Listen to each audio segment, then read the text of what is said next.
My lovely students, welcome to Mathological. This is fourth session on permutations and combinations. If you have not watched the previous sessions and directly watching this one, it will be preferable to watch those sessions first and then come to this session. देख चुके हो तो फिर continue करते हैं, start करते हैं. And if you have not already subscribed to the YouTube channel and you like the content, then make sure to subscribe to it as well as join the Telegram channel Mathological. And you can always message me on Telegram at ADITYAKT. My name is Ajit Kumar Tiwari, and let us start the session with the first question. The question is, Avantika, Shama and Karuna enter the lift cabin on the ground floor of a 5-floor office. Suppose at a floor, only one of them can leave the cabin, beginning with the first. Find total number of ways in which they can leave the cabin so that Karuna does not leave the cabin at the 5th floor. The question में हमें there are 3 persons, Avantika, Shama and Karuna, and they are entering a lift cabin on the ground floor. So they enter the cabin at the ground floor, and 5 floor का office है, तो floor 1, floor 2, 3, 4 and 5, total 5 floors. Suppose at a floor only one of them can leave, so this is first condition. एक floor पे सिर्फ एक ही leave कर सकता है, and beginning with the first floor. Find the total number of ways in which they can leave the cabin so that Karuna does not leave the cabin at the 5th floor. So there is another condition that Karuna does not leave the cabin at the 5th floor. पहला condition है एक floor पे सिर्फ एक ही person leave करेगा. Second condition is there that Karuna does not leave the cabin at the 5th floor. दोनों conditions को ध्यान में रखना है. So since there is another condition, देखो अगर सेकंड कंडीशन नहीं होता तो हम ये कर सकते थे कि हम स्टार्ट करते अवंतिका से, किसी से भी स्टार्ट कर देते. लेट अस से अवंतिका से स्टार्ट करते तो हमें पता है कि फर्स्ट से लेकर 5th तक किसी भी फ्लोर पे कोई उतर सकता है. तो अवंतिका के पास में कितने ऑप्शंस हो गए भाई? अवंतिका को भी उतरना है, शमा को भी उतरना है, and Karuna also has to leave the cabin. ठीक है. So for Avantika, if we are starting with Avantika, Avantika has 5 options. Let us say Avantika choose floor number 4. ठीक है, सीक्वेंस की टेंशन मतलब. फ्लोर नंबर 4 चूज किया अवंतिका ने, पहले से बता दिया शमा को, शमा और करुणा को कि I will be living the cabin at the 4th floor. Now Shama and Karuna have to choose some other cabin. तो शमा को हमने चॉइस दिया सेकंड वाला, तो Shama can choose floor number 5, 3, 2 और 1. Let us say Shama choose, शमा के पास ऑप्शंस है 4. Let us say Shama choose floor number 2. So now Karna has to choose between 5, 3 and 1. So Karna has 3 choices. ठीक है. तो टोटल हमारे केसेस हो गए 5 into 4 into 3, 60 cases, 60 ways to leave the cabin for the 3 of them. But the point is, ये तब होता जबकि हमारे पास सेकंड कंडीशन नहीं होता. ठीक है. So if there was no other condition, no condition यानी कि करुणा का कौन से फ्लोर पे लीव करना है ये कंडीशन नहीं होता, बट वो कंडीशन है हमारे पास that Karuna does not leave the cabin at the 5th floor. तो you have to answer according to that. तो क्योंकि करुणा पे कंडीशन है तो we will be starting with Karuna. तो फर्स्ट चॉइस हम देंगे करुणा को. ओके. एंड करुणा पे कंडीशन क्या है? She can not leave the cabin at the 5th floor. तो करुणा के पास अवेलेबल चॉइसेस हैं 1, 2, 3 and 4. These are the only 4 choices available with Karuna. तो Karuna has to choose one of these 4. And let us say 4 choices हैं. Late us से करुणा choose floor number 4. अब इसके बाद में अवंतिका और शमा में से किसी को भी चॉइस दे सकते हो. तो Avantika can now choose between 5, 3, 2 and 4 choices हैं. And then Shama can choose between 3 remaining choices, क्योंकि अवंतिका ने भी कोई एक चूज कर लिया होगा. मान लो अवंतिका ने 5 को चूज कर लिया, तो 1, 2, 3 में से किसी एक को चूज करना पड़ेगा शमा को. तो 4 into 3 into 4, that will be equal to 48 ways will be there for 3 of them leaving the cabin such that Karuna does not leave the cabin at the 5th floor. तो answer will be option B 48. ठीक है. Straight question हो गया हमारा. अब देखो कई सारे केसेस में हमें ऐसा भी करना पड़ेगा कि टोटल में से कुछ केसेस रिमूव करके अपना आंसर निकालना पड़ेगा. तो वो तरीका भी देखते हैं यहाँ पे. टोटल तो हमने ऑलरेडी निकाल लिया जब कोई कंडीशन नहीं होगा, यानी कि करुणा वाले कंडीशन नहीं होगा. तो टोटल हमारे कितने वेज आएंगे? 60 वेज आएंगे. 60 वेज से they can leave the cabin. अगर वो भी पहला वाला कंडीशन में नहीं होता कि एक फ्लोर पे एक ही पर्सन लीव करेगा केबिन को, तो फिर वहां पे हमारा आंसर होता 5 into 5 into 5, यानी कि 125 वेज होते. ठीक है. बट उस कंडीशन को तो हम मान के चल रहे हैं बिकॉज वो कंडीशन है और सेकंड कंडीशन भी है. बट अभी के लिए हम ये मान के चलते हैं कि पहला कंडीशन है कि एक फ्लोर पे एक ही पर्सन लीव करेगा. सेकंड कंडीशन को थोड़ी देर के लिए भूल जाते हैं. तो पता है 60 वेज होंगे टोटल. तो total is 60 ways. But our required ways are those ways when Karuna does not leave the cabin at the 5th floor. तो टोटल में से अगर हम वो केसेस सब्ट्रैक्ट करते हैं when Karuna leaves at 5th floor, तो क्या हमें बाकी सारे केसेस में अपने काम के केसेस नहीं मिल पाएंगे? सोचो. करुणा फिफ्थ फ्लोर पे लीव करे, ये हम मान लें, और वो सारे के सारे केसेस को सब्ट्रैक्ट कर दे जहां पे Karuna is living at the fifth floor, तो उनको सब्ट्रैक्ट करते हैं हमें जो बाकी केसेस मिलेंगे, total minus these cases, that will be definitely those cases जहां पे Karuna is not living the cabin at fifth floor. तो बस यही वैल्यू निकालना है हमें। इसका आंसर क्या आएगा? इस करुणा के लिए आंसर फिक्स है, करुणा तो फिफ्थ फ्लोर पे ही लीव कर रही है, तो करुणा अगर फिफ्थ पे लीव कर रही है, करुणा के लिए एग्जैक्टली एक चॉइस है, that is fifth floor only. And since Karuna is living at the fifth floor, तो फिफ्थ फ्लोर पे ना अवंतिका लीव कर सकती है ना ही शमा लीव कर सकती है, तो for Avantika and Shama fifth floor is not a choice. तो if we are starting with Avantika, let us say after करुणा, तो ये करुणा का तो फिक्स हो गया, तो अवंतिका के पास चॉइसेस अवेलेबल है फोर, फ्लोर नंबर 1, 2, 3 और 4, और जहां पे भी अवंतिका लीव कर जाएगी वो चॉइस अवेलेबल नहीं होगा और शमा के पास में, सॉरी शमा के पास में, तो Shama will be having only 3 choices, तो 4 इंटू 3 इंटू 1 यानी कि 60 minus 12, our answer will be equal to 48। क्या अप्रिशिएट कर पा रहे हो? 48 विल बी आवर आंसर। तो इस सेकंड मेथड भी समझ में आना चाहिए। देखो इस क्वेश्चन के लिए तो हम एक्जैक्टली ऐसे ही करेंगे, बट अभी आगे हमें कई क्वेश्चंस करने पड़ेंगे जहां पे टोटल में से will be subtracting the ways which are not favourable, और हमें उससे काम के वेज मिल जाएंगे। ओके, सो ये सेकंड मेथड भी क्लियर होना चाहिए। ओके, ठीक है। So with that knowledge, let us move to next question. A test paper consists of 8 questions and each question has 5 choices. If each question has to be necessarily attempted, यानी कि सारे questions को attempt करना है, leave करना is not a choice this time, then find the number of ways of answering the test paper. Very easy question. 8 questions in total, and for every question we have 5 choices. Like question number 1, question number 2, question number 3, question number 4, question number 5, question number 6, question number 7, question number 8. Total 8 questions are there, and for every question we have 5 choices. We can attempt every question in 5 ways, या option A या B या सी या D I, 5 choices हैं, और सारे questions को attempt करना है, 1 and 2 and 3 सबको अटेम्प्ट करना है, एंड यानी मल्टीप्लिकेशन, तो multiply all of these, so answer will be 5 to the power 8. Number of choices for each question to the power number of questions, 5 to the power 8 will be the answer. Option B अपना answer हो जाएगा। ठीक है, just in case अगर question में necessary नहीं होता attempt करना, हमारे पास ये भी चॉइस अवेलेबल होता है कि अटेम्प्ट करें या लीव करें, तब फिर चॉइसेस कितनी बचती है हमारे पास? 5 चॉइसेस टू अटेम्प्ट। ऑलरेडी हम लास्ट सेशन में क्वेश्चन देख चुके हैं ऐसा, तो 5 choices to attempt and 1 choice to leave, 1 choice to leave, total choices in that case would have been 6, और आंसर होता अपना 6 to the power 8। ठीक है, इन दैट केस अगर लीव करने का चॉइस भी होता तो अपना आंसर होता 6 to the power 8। ठीक है, to attempt the paper. Okay, next question पे चलते हैं। In how many ways can 4 prizes be given away to 5 girls when each girl is eligible for all the prizes? हमें देने हैं 4 prizes, girls हैं 5, तो कितने तरीकों से we can give those prizes? That is the question. Simple question है, but confusion इस क्वेश्चन में क्या होता है, एक मेजर कंफ्यूजन होता है कि समझते हैं उस कंफ्यूजन को, पर पहले सॉल्व करते हैं क्वेश्चन को। ठीक है, we have basically 4 prizes, let us name them. Prize number 1, prize number 2, prize number 3 and prize number 4, and girls are 5, G1, G2, G3, G4 and G5। अब देखो पहले एक बात को समझ लो कि हमारे पास प्राइजेस कितने हैं? 4, गर्ल्स हैं 5। अब गर्ल के पास प्राइज का चॉइस है या प्राइज के पास गर्ल का चॉइस है? शांति से इस बात को सोचो, whether the girl will be choosing the prize or the prize will be given to the girl. Obviously prize is going to be given to the girl, prize has to be given to the girl. ठीक है, so for example you are the one that is giving the prize, तो तुम्हारे पास 4 prices रखे हुए हैं, ऐसे सोचो, you have 4 prices. अब प्राइजेस में पेन मान सकते हो कि तुम्हारे पास 4 पेन अवेलेबल है। पहले तुमने पहला पेन उठाया, ठीक है, that is the first prize. ठीक है, तुमने फर्स्ट पेन उठाया, that is the first prize. Now तुम्हारे सामने 4 गर्ल्स खड़ी हैं, इनमें से किसी को भी पेन दे सकते हो पहला, तो sorry 5 girls are there in total, prizes 4 हैं, गर्ल्स 5 हैं, तो 5 गर्ल्स तुम्हारे सामने खड़ी हुई हैं और तुम्हारे सामने तुम्हारा फर्स्ट प्राइज है, that is the first pen. Okay, अब तुम्हारे पास कितनी चॉइसेस हैं? 5 चॉइसेस हैं to give that first prize, isn't it so? So you have basically 5 choices. So prize number 1 can be given to any of these 5 girls. So 5 choices are there for prize number 1.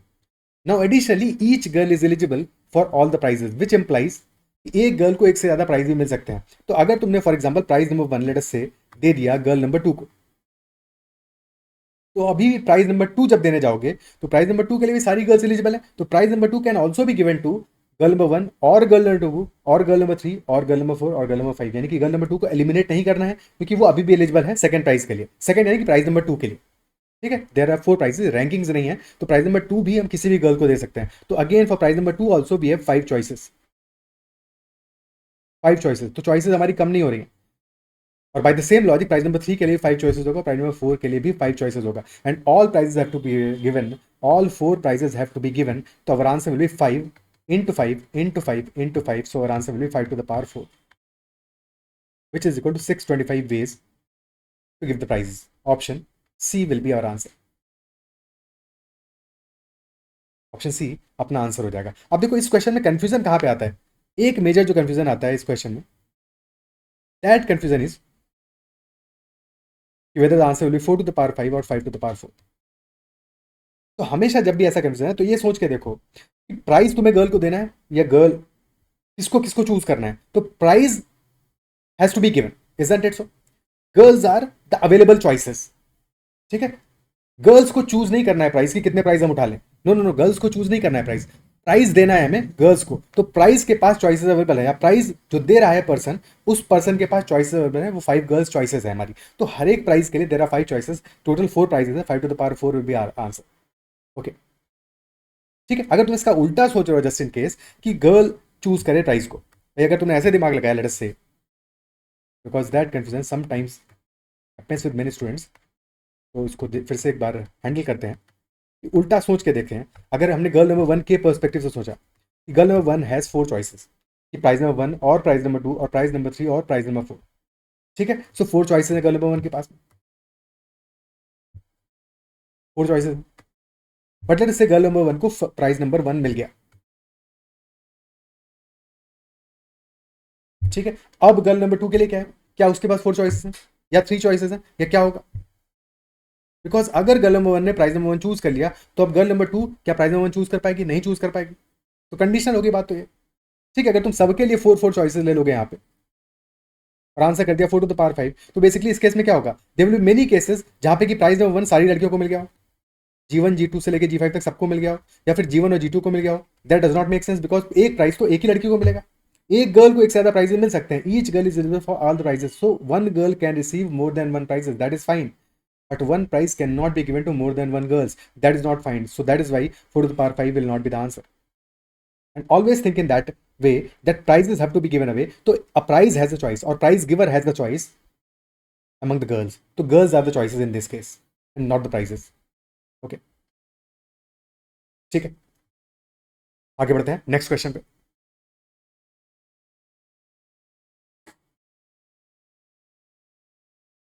Next question, a set of 6 questions contain true or false type questions, each carrying 1 mark for correct answer with no negative marking for incorrect answers। तो एक set है हमारे पास 6 questions का, that contains true और false type questions, और हर एक क्वेश्चन कैरी करता है 1 mark for the correct answer with no negative marking, यानी कि if the answer is correct 1 mark will be given, if the answer is incorrect no marks will be given और deducted, तो 0 marks will be given basically. Okay, ठीक है, तो 6 questions हैं that are true and false type, यानी कि या तो आंसर ट्रू होगा या फॉल्स होगा, दो ही चॉइसेस हैं हर एक क्वेश्चन के लिए, 1 mark for the correct answer, 0 marks for the incorrect one, and all the students answer differently from others and must attempt all the questions। तो लीव करना चॉइस नहीं है, यानी कि दो ही चॉइसेस हैं, इधर टू मार्क ट्रू और to mark false, and all the students answer differently from others, that is also important, जितने भी स्टूडेंट्स हैं सबने डिफरेंट आंसर मार्क किए हैं। Then maximum how many students can take the test if all the students scored at least 2 marks and at most 5 marks. बहुत ही प्यारा question है, तो pause the video and take your time to answer this question, ठीक है, थोड़ा सा time लो, टाइम स्पेंड करो क्वेश्चन के साथ में। कितने टोटल केसेस बनेंगे पहले तो ये देखो, कुछ भी छोड़ दो, देखो जब भी किसी क्वेश्चन को स्टार्ट करो तो हमेशा सबसे पहले फोकस करो कि टोटल केसेस कितने पड़ेंगे, क्वेश्चन को अपने थोड़ा सा आसान कर लो, थोड़ा सा इजी कर लो, simplify the question for yourself so that you can identify all the cases in total, ठीक है। सो पहले हम क्वेश्चन को आसान करते हैं, और आसान करने के टाइम पे हम इस बात को रिमूव कर देते हैं, ठीक है, लास्ट लाइन को रिमूव कर देते हैं, if all the students scored at least 2 and at most 5। Let us read the remaining question. 6 questions are there in total. Every question has 2 choices, true and false, and all questions have to be attempted. All must be attempted. So every question has 2 choices, and total 6 questions. To the power 6 will be total ways to answer. Total ways to answer. और question हमसे क्या कह रहा है कि all the students answered differently. सबने different answer किया है, तो टोटल तरीके कितने हैं अपने पास, 2 to the power 6 यानी कि 64 वेज है, 64 ways to answer the paper. और हमें चाहिए maximum how many students can take the test. ठीक है, आगे वाली लाइन को रिमूव कर दिया है, तो maximum how many students can take the test, तो मैक्सिमम 64 ही हो सकते हैं, इससे तो नहीं हो सकते, इससे कम हो सकते हैं भाई, 62 स्टूडेंट्स भी हो सकते हैं, तब भी पॉसिबल है कि सबका answer different, all different possible है। बट क्वेश्चन हमसे पूछा है मैक्सिमम कितने हो सकते हैं, तो maximum can be 64, this can be maximum, because जितने तरीके हैं टोटल उतने स्टूडेंट को मिला सकते हो जो कि सबके सब डिफरेंट आंसर करें। जैसे ही 65 करोगे, जैसे ही तुमने एक और ऐड किया, फॉर एग्जांपल 65 कर दिया स्टूडेंट्स को, तो 64 तो तरीके हो गए, तुमने एक एक स्टूडेंट को अलग अलग तरीका दे दिया, अलग अलग आंसर्स दे दिए, सारे डिफरेंट आंसर्स दे दिए। बट फिर ये जो नया बंदा आएगा, नया स्टूडेंट ऐड होगा 65th one, this must be repeating some of the answer sheet, इसी एक आंसर शीट कॉपी करेगा ये, क्योंकि इसके पास सारे आंसर डिफरेंट करने का चॉइस रह ही नहीं गया, टोटल वेज ही 64 है, तो मैक्सिमम विल बी 65, 64 ओनली, 65 होते ही रिपीट होना चालू हो जाएगा, क्योंकि अब तुम्हारे पास तरीका बचा ही नहीं है। ठीक है, तुमने मान लो 64 अलग अलग आंसर शीट बनाई, तो 64 बच्चों को बांट सकते हो, क्योंकि उसके अलावा 64 बनने ही नहीं वाला, टोटल वेज ही 64। Maximum answer if there was no other condition would have been 64, but question में कंडीशन है, तो उस कंडीशन को भी समझ के चलना पड़ेगा। अब बात करते हैं कंडीशन पे। ओके, सो देखो टोटल 6 क्वेश्चंस हैं, and for marking correct for every question +1 is awarded, और इनकरेक्ट के लिए 0, नॉट -1, 0 इज अवॉर्डेड। तो मिनिमम कितने मार्क्स आ सकते हैं किसी स्टूडेंट के, मिनिमम मार्क्स आएंगे जबकि all 6 are incorrect, all 6 incorrect, in that case answer marks will be 0। और मैक्सिमम मार्क्स कब आएंगे, when all 6 are correct, if all 6 are correct marks will be 6, so minimum 0 आएगा, मैक्सिमम 6 आएगा। Question कह रहा है हमें चाहिए एटलीस्ट 2 मार्क्स और एट मोस्ट 5 मार्क्स चाहिए, तो किसी स्टूडेंट के मार्क्स या तो 0 आ सकते हैं या 1 आ सकते हैं, और 2 और 3 और 4 और 5 और 6, these are the possible cases. ठीक है, मार्क्स जो आ सकते हैं पॉसिबल केसेस 7 है अपने पास, या तो 0 आएगा या 1 आएगा या 2 आएगा या 3 आएगा या 4 आएगा या 5 आएगा या 6 आएगा, बट हमें चाहिए एटलीस्ट 2 एंड एट मोस्ट 5, यानी कि हमारे काम के केसेस हैं फ्रॉम 2 to 5, बिकॉज हमारा जो केस है that is from 2 to 5, at least 2 eight most 5। ठीक है, टोटल केसेस हम निकाल चुके हैं 64, अगर हम टोटल सारे के सारे तरीके देखते हैं तो 64 आते हैं। अब अगर टोटल केसेस में से हम रिमूव कर दें 0 मार्क्स वाले स्टूडेंट्स को, 1 मार्क्स वाले स्टूडेंट को और 6 मार्क्स वाले स्टूडेंट को, तो हमारे काम के केसेस हमें मिल जाएंगे। 0 marks will be there for those students who are answering all incorrect, 1 marks will be there for exactly 1 correct, and 6 marks will be there for all correct. Now let us say कि answer sheet हमारे पास available है, सारे correct answers हमें पता है for all the questions. ठीक है, कुछ भी रैंडम लिख देते हैं, लेट अस से फर्स्ट का आंसर ट्रू है, सेकंड इज फॉल्स, सेकंड का आंसर फॉल्स है, थर्ड का answer is also true, and fourth का आंसर इज ट्रू, फिफ्थ का answer is false, and six का आंसर इज ऑल्सो ट्रू। तो this is our correct answers, all correct. 6 marks कब मिलेंगे, जब सारे आंसर्स करेक्ट होंगे। तो कितने स्टूडेंट एग्जैक्टली मार्क कर सकते हैं, क्योंकि सारे स्टूडेंट्स ने, all the students have answered differently from others, so only one student can mark all the correct answers. फिर पहले क्वेश्चन के लिए भी करेक्ट आंसर जिसको मार्क करना है उसके पास कितनी चॉइसेस है, उसको पहले क्वेश्चन में ट्रू ही मार्क करना है,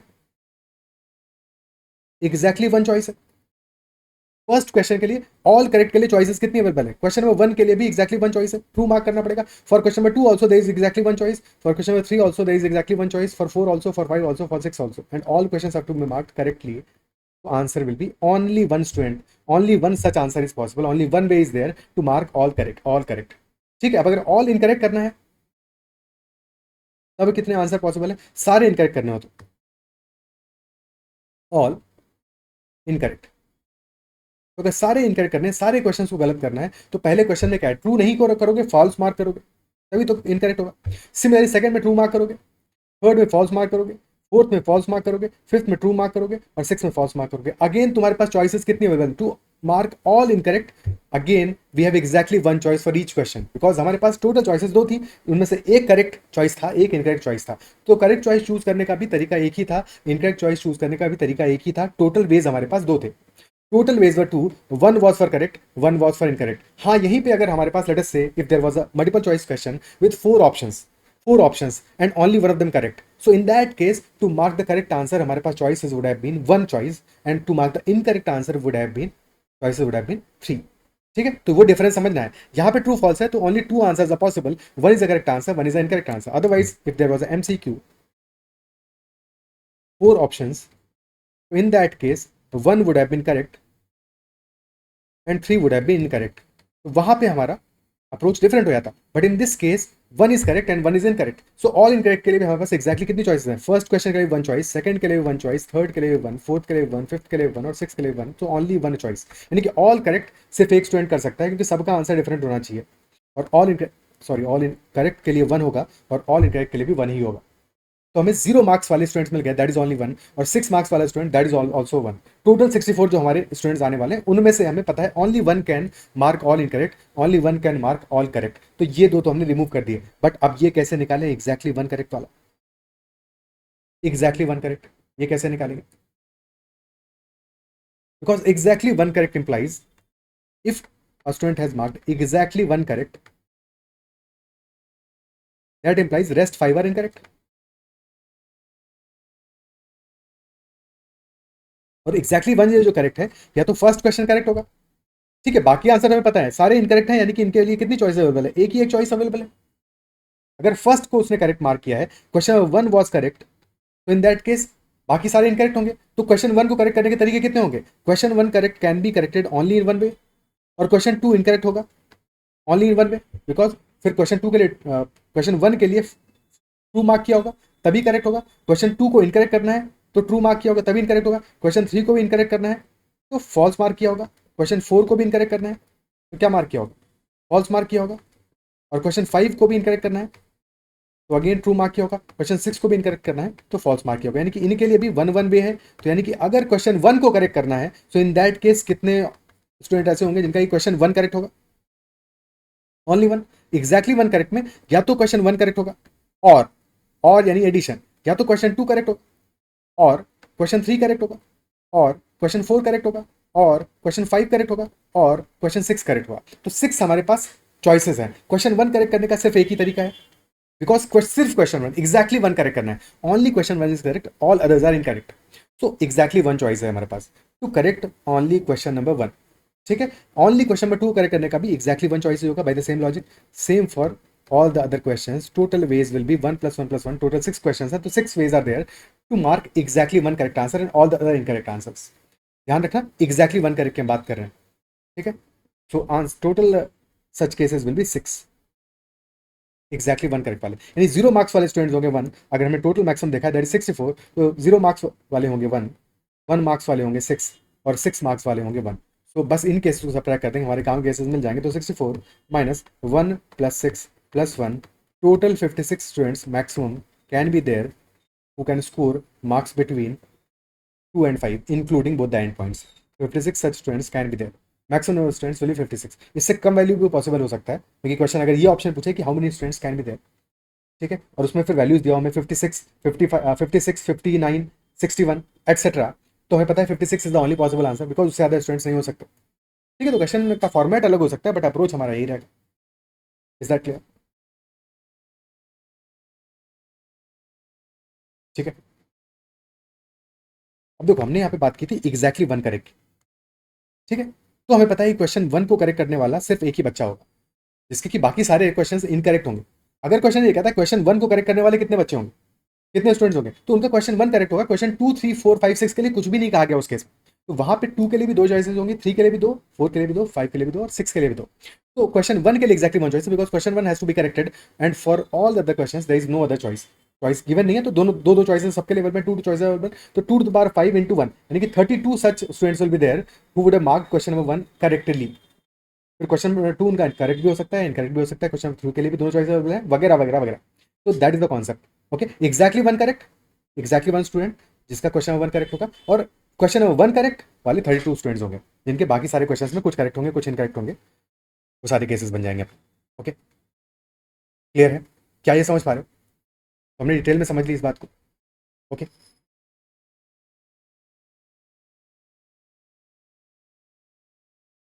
ठीक है, अब छोटी सी बात और देख लेते हैं. देखो क्वेश्चन नंबर मार्क 1 आया यानी एग्जैक्टली वन करेक्ट हुआ. मार्क 5 हुआ इसका मतलब क्या है? 5 करेक्ट 1 इनकरेक्ट, यानी कि एग्जैक्टली 1 इनकरेक्ट। और क्योंकि करेक्ट और इनकरेक्ट दोनों के लिए एक ही एक ऑप्शन है, तो यहाँ पे भी हमारे 6 स्टूडेंट्स होंगे। क्या ये समझ पा रहे हो? क्योंकि हमें पता है करेक्ट करने का भी एक ही तरीका है, इनकरेक्ट करने का भी एक ही तरीका है। तो एग्जैक्टली 1 करेक्ट वाले अगर 6 स्टूडेंट हैं, तो एग्जैक्टली 1 इनकरेक्ट वाले भी 6 ही स्टूडेंट्स हो। एग्जैक्टली 1 इनकरेक्ट लिखना चाहिए था यहाँ पे। 5 करेक्ट है, एग्जैक्टली 1 इनकरेक्ट है। तो एग्जैक्टली 1 इनकरेक्ट वाले भी हमारे 6 ही स्टूडेंट्स होंगे। अब इसके बाद में 2 मार्क्स उनके आएंगे, वो attempted exactly 2 correct. 4 marks exactly 2 incorrect, and 3 marks exactly 3 correct. ये भी देख लेते हैं कितने होंगे अपने। एग्जैक्टली 2 करेक्ट वाले कितने होने वाले हैं?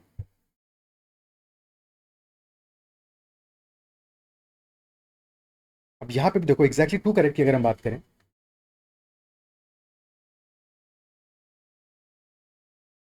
तो 2 are correct and 4 are incorrect.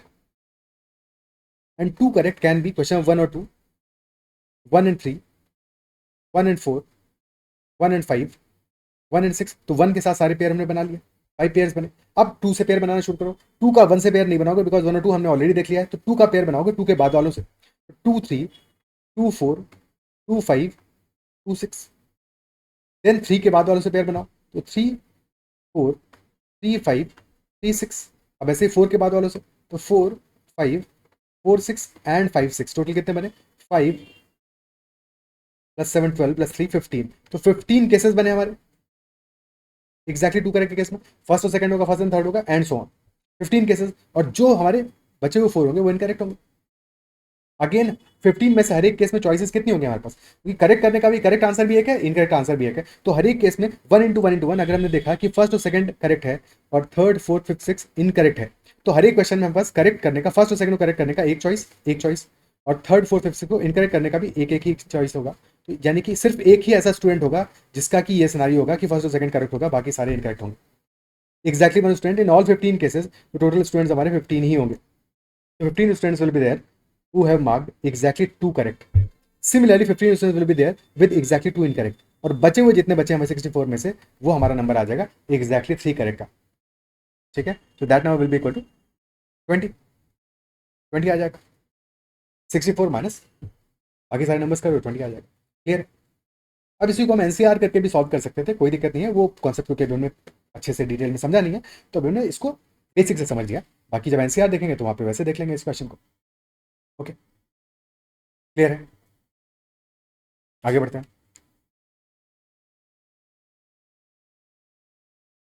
Next question. How many 4-digit numbers with all distinct digits can be formed using 5 exactly ones? 4-digit numbers with all distinct digits can be formed using 5 exactly ones. हमें 5 कितनी बार use करना है? Exactly एक बार ही use करना है। तो ऐसे कितने नंबर्स हमें मिलने वाले हैं? That is the question. कितने ऐसे नंबर्स होंगे जिनमें कि 5 exactly एक बार ही यूज होगा? Okay. So 5 has to be used exactly once.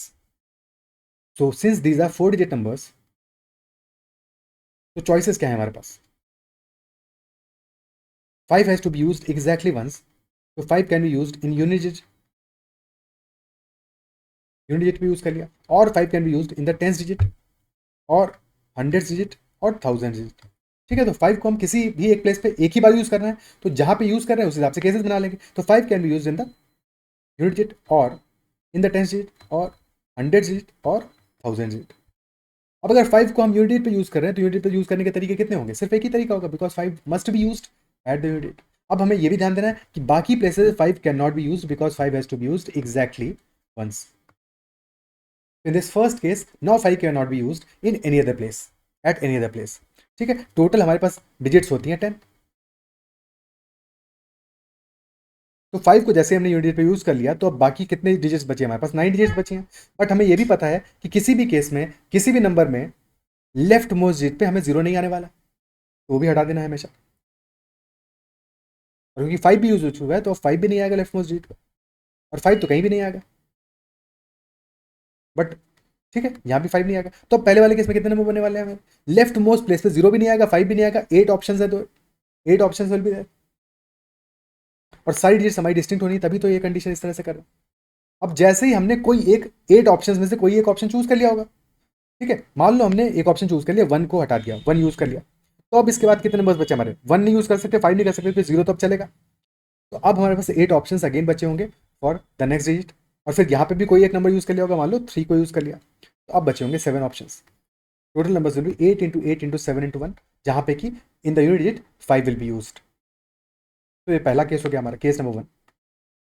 Now second case, when 5 will be used eight tens place. तो टेंस प्लेस तो फिक्स हो गया, 5 यूज करना है, एक ही तरीका है। ठीक है, अब स्टार्ट करेंगे लेफ्ट मोस्ट डिजिट से, और लेफ्ट मोस्ट डिजिट पे हम 0 नहीं यूज कर सकते और 5 भी नहीं यूज कर सकते। ओके, ठीक है, 0 भी नहीं यूज कर सकते और 5 भी नहीं यूज कर सकते। तो कितने तरीके बनने वाले हैं? अगेन सेम लॉजिक रहेगा। ठीक है, 8 बेस, और फिर कोई एक डिजिट चूज कर लेंगे तो अगले वाले में भी 8 आएगा और फिर 7 आएगा। तो देख पा रहे हो कि सेम ही केसेस बन रहे हैं जैसे पहले वाले केस में बन रहा है, सेम यहाँ पे भी उतने ही केसेस बनेंगे। थर्ड केस में देखेंगे तो again 0 cannot be used at the left most digit, तो 5 भी यूज नहीं कर सकते, जहाँ पे 5 यूज किया है वहाँ पे एक्जैक्टली एक ही तरीका है। Then 8 8 7, same story. बट गलती कर दोगे अगर फोर्थ केस में फिर से यही सेम चीज लिख दी, और वो गलती इसलिए होगा because now 5 is being used in the fourth case in the left most digit, और जब लेफ्ट मोस्ट डिजिट पे तुमने 5 यूज कर लिया तो यहाँ पे 0 वाला टेंशन आने नहीं वाला है, क्योंकि यहाँ पे एक्जैक्टली 1 आ जाएगा। Only one way, because 5 must be used at the thousand place, और 5 जैसे ही यूज हो गया तो अब जो बाकी 9 बचे अपार्ट फ्रॉम 5 वो यूज हो सकते हैं इस प्लेस में। यहाँ पे 9 आएगा, और जो एक यूज कर लोगे वो अगले में नहीं आएगा तो 8 आएगा, जो एक यूज कर लोगे वो अगले में नहीं आएगा तो 7 आएगा। तो 9 इंटू 8 इंटू 7, यानी कि जो फोर्थ वाला केस है, फर्स्ट सेकंड और थर्ड केस में तो सेम वैल्यूज आ रही है हमारी, बट फोर्थ केस में डिफरेंट आ रही है, फोर्थ केस में डिफरेंट आ रही है।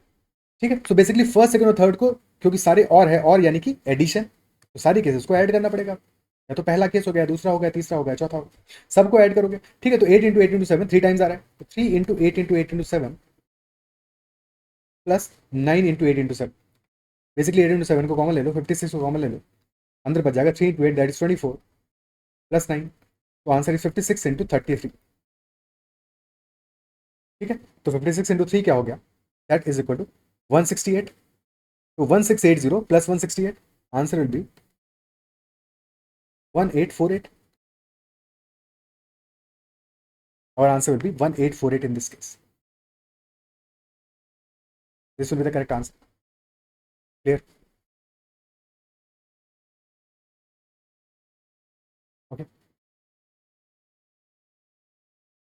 अब देखो इस क्वेश्चन में भी एक गलती हो सकती है, तो उस गलती को भी देख लेते हैं कि कभी कभी तुम क्या कर सकते हो कि तुम देखोगे कि अच्छा ठीक है 5 को यूज करना है एक्जैक्टली वंस, यानी कि 5 अगर हमने नहीं यूज किया उन केसेस को हम हटा दे, तो यानी कि अगर हम टोटल केसेस ले लें, total 4 digit numbers, total 4 digit numbers in total minus numbers containing 5, not containing 5, sorry, numbers not containing 5, तो जो नंबर्स बचेंगे उनमें 5 यूज होगा। क्या ये करेक्ट आंसर होगा? क्या ये करेक्ट आंसर होगा? टोटल 4 डिजिट नंबर्स में से हमने वो नंबर सब्ट्रैक्ट करे जिनमें कि 5 कंटेन ही नहीं कर रहे, तो अगर 5 ना कंटेन वाले नंबर करने वाले नंबर्स को हमने सब्ट्रैक्ट कर दिया तो जो बचे हुए नंबर्स होंगे उनमें 5 पक्का आएगा। और क्वेश्चन वही तो पूछ रहा है हमसे कि 5 आना चाहिए, बट क्वेश्चन सिर्फ वही नहीं पूछ रहा है, क्वेश्चन क्या पूछ रहा है हमसे एग्जैक्टली कि ऑल डिस्टिंक्ट डिजिट्स होनी चाहिए। ठीक है, and that can be found, अच्छा यहाँ पे total 4 digit numbers with all distinct digits, ये ले लो। क्या अब सही आंसर आएगा? माइनस नंबर्स नॉट कंटेनिंग 5, अब क्या हमारा सही आंसर आएगा?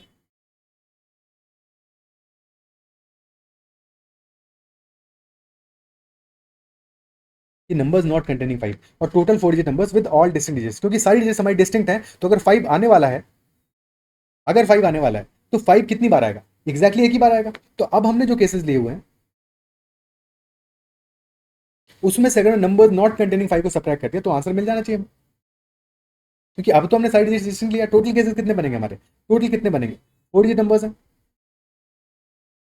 टोटल निकाल लेते हैं। टोटल क्या आएगा हमारा, टोटल में 5 को भी इंक्लूड करके चलेंगे। ठीक है, टोटल नंबर्स कितने बनने वाले हैं, तो 0 नहीं आएगा हमारा लेफ्ट मोस्ट डिजिट पे, यानी कि 9 ऑप्शंस रहेंगे। देन कोई एक नंबर यूज कर लेंगे, वो आगे नहीं आएगा लेकिन आगे 0 अलाउड हो जाएगा, ये ध्यान रखना। तो 9 ऑप्शंस आगे भी आएंगे, फिर 8 आएगा, फिर 7 आएगा, 9 इंटू 9 इंटू 8 इंटू 7। अब ये टोटल केसेस आ गए, माइनस नंबर्स नॉट कंटेनिंग 5, और अगर 5 को कंटेन नहीं कर रहे हैं तो उन नंबर्स में पहले हमने 5 को हटा दिया, और जैसे ही 5 को हटा दिया तो ना तो अब 0 आएगा ना ही 5 आएगा, यानी कि 8 चॉइसेस रहेंगे हमारे पास। और इसके अगले में जो भी एक नंबर ले लेंगे वो नहीं आएगा, लेकिन 0 आ जाएगा। यहाँ पे भी 8 रहेगा, फिर आएगा 7 और फिर आएगा 6।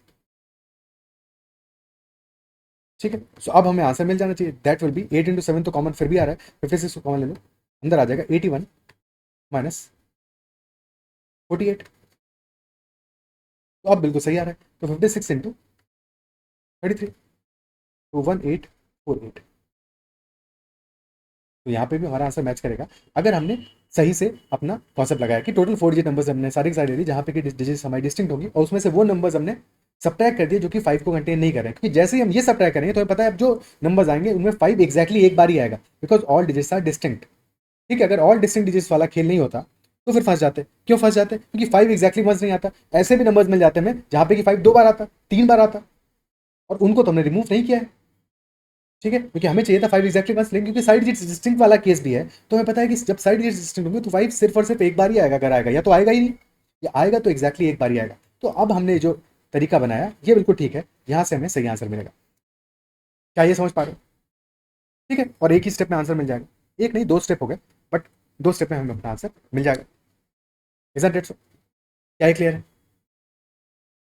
ओके, सो इतना ही रखते हैं इस सेशन में, एंड आई बिलीव जो भी हमने क्वेश्चन समझ में आएंगे, और किसी भी क्वेश्चन में डाउट रहता है तो make sure to comment about that doubt. और तुम्हें सेशन कैसा लगा अपना कमेंट फीडबैक जरूर देना। और if you not already subscribe to the channel and you like the content तो चैनल को सब्सक्राइब करना है, साथ में अगर सेशन पसंद आया तो make sure hit the like button as well. That is all for this session, bye bye, take care and keep learning.